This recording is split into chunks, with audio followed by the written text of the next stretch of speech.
السلام عليكم ورحمة الله وبركاته. ازيكم يا حبايبي؟ عاملين ايه؟ يا رب تكونوا بخير. اللهم صل وسلم وبارك على سيدنا محمد وعلى اله وصحبه وسلم. النهارده يا حبايبي كده جايبين كرنبايه كده وهنعمل محشي. انا عملت معاكم المحشي دي كذا مره على القناه، سلقت معاكم كرنبايه وعرفتكم برضو البنات اللي هم لسه بيبتدوا، عرفت الكرنبايه بتنسلي ازاي وبتقطع ازاي، كل ده انا مصوراه على القناه.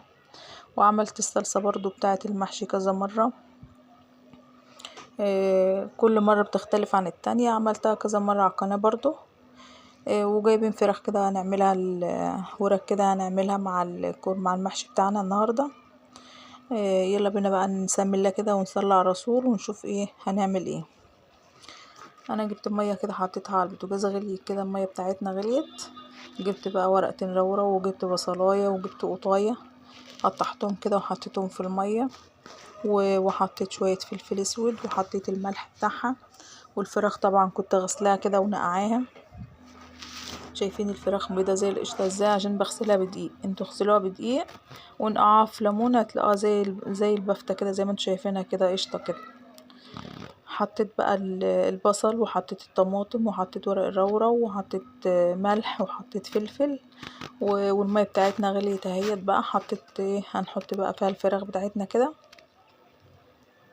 اهي حبايبي زي ما انتوا شايفين كده. حطيت بقى الفراخ اهيت ونغطي بقى الحله ونسيبها كده تستوي براحتها.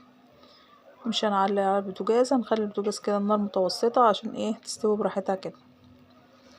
والمحشي طبعا انا كنت مقليه وعامله الصلصه وعامله المحشي. حشيته اهو يا حبايبي. انا ما عملتش بقى، ما صورتش الصلصه بتاعتنا وانا بعملها عشان انا كنت مصورها كذا مره، فانا لفيت على طول بقى عملت المحشي كده على طول وعملته ومصورتوش. والفراخ بتاعتنا كده كانت استوت اهي. جبت بقى المحشي بتاعنا كده وكان عندي شوية صلصة، معلقتين صلصة كده حطيتهم على وش المحشي. ونزوده بقى بالشوربة، طبعا الشوربة فيها ملح وفيها فلفل اسود، فمش محتاجة يعني نحط لها ملح ولا نحط لها حاجة تانية. زودت كده يا حبيبي زي ما انتم شايفين كده المحشي بتاعنا. نحط بقى الحلة على البوتاجاز كده ونزودها اهي كده، خلاص كده زودت اهيت. نغطي الحلة بقى ونسيب النار عالية لما المحشي يغلي معانا، بعدين نبتدي بقى نوطي البوتاجاز شوية بشوية كده عشان ينشف معانا اهو يا حبيبي زي ما انتوا شايفين كده اهوت. كده الشوربة بتاعته كده كانت مظبوطة اهيت. هنغطي بقى الحلة ونسيبه يستوي بقى براحته. غلي معانا نوطي عليه البوتاجاز ونسيبه ينشف كده. المحشي بتاعنا استوى يا حبايبي زي ما انتم شايفين. هنغرب بقى مع بعض كده. حطيت بقى الفراخ كنت استوت اهيت وحمرتها، وفرخت كده غرفت كده المحشي في الاطباق اهيت. وكان عندي بتاع ده طبق بدنجان مخلل برضو حطيته كده جنب المحشي، وطبقين شوربة.